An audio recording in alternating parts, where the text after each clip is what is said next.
Dublin was never my Dublin, which made it all the more alluring.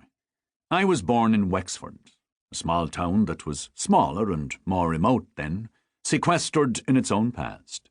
My birthday falls on the 8th of December, the feast of the Immaculate Conception.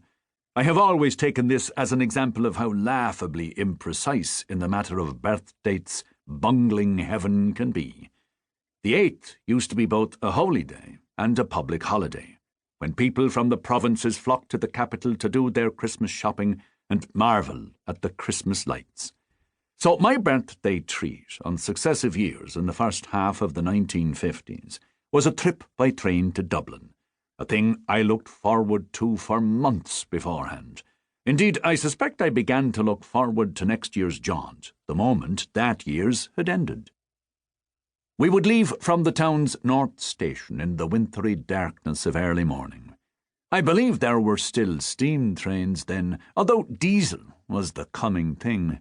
How thrilling it was to walk through the sombre, deserted streets, my head still fuzzy from sleep, with the long day's adventure all before me. The train would arrive from Rosslare Harbour, carrying blear-eyed passengers off the overnight ferry from Fishguard in Wales, half of them drunk and the other half still showing the effects of seasickness. Away we would chug, the window beside me a black glass mirror in which I could study my menacingly shadowed reflection and imagine myself a confidential agent, as spies used to be called in the espionage novels of a previous age, on board the Orient Express and bound on a top-secret mission to the dusky and dangerous East. We would have been somewhere in the approaches to Arklow when the dawn came up, turning the frost-white fields to a shade of sharply glistening mica pink. Certain moments in certain places, apparently insignificant, imprint themselves on the memory with improbable vividness and clarity. Improbable because so clear and so vivid are they. The suspicion arises that one's fancy must have made them up, that one must, in a word, have imagined them. Of those December journeys I recall, or am convinced I recall, a certain spot where the train slowed at a river bend, the Avoca River, it must have been, a spot I can still see clearly in my memory's eye, and which I have returned to repeatedly in my novels, as here, for instance, in The Newton Letter.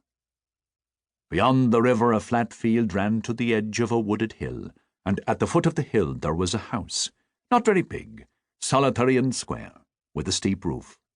I would gaze at that silent house and wonder, in a hunger of curiosity, what lives were lived there.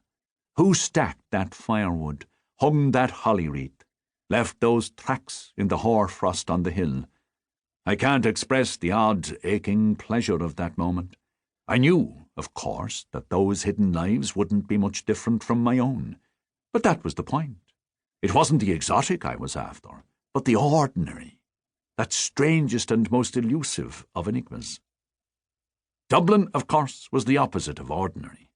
Dublin was for me what Moscow was for Irina in Chekhov's Three Sisters, a place of magical promise towards which my starved young soul endlessly yearned.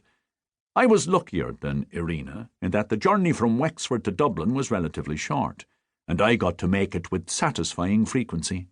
That the city itself, the real Dublin, was in those poverty-stricken 1950s mostly a grey and graceless place did not mar my dream of it, and I dreamed of it even when I was present in it, so that mundane reality was being constantly transformed before my eyes into high romance.